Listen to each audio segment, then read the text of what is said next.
Start your day with this one drink. Your liver will always stay healthy. Have you ever wondered what's the best thing to drink first thing in the morning? Most people grab tea or coffee, but what if I told you there's one simple drink that can keep your liver healthy for years to come? This one habit could change everything, especially if you're over 60. Your liver is one of the hardest working organs in your body. It processes everything you eat and drink, filters your blood, and removes toxins non-stop. Over 500 vital functions every single day. But as we age, the liver starts slowing down.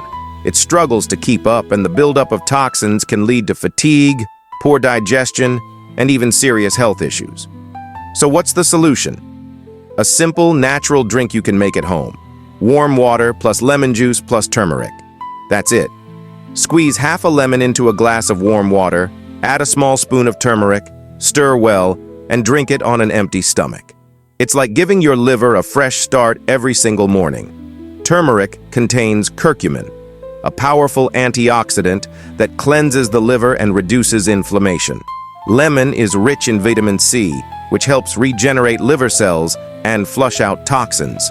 Together, they form a detox duo that supports your liver and boosts your digestion, immunity, and energy. Here's how to make it. Take 1 glass of warm, not hot water. Add the juice of half a fresh lemon, stir in 1 small teaspoon of turmeric. Optional, add a little honey for taste. Drink this every morning on an empty stomach. In a few weeks, you'll feel the difference. 1 simple drink, 1 daily habit, and a lifetime of benefits for your liver and your overall health. If you found this helpful, don't forget to like this video, share it with your family, and hit that subscribe button for more health tips made just for you.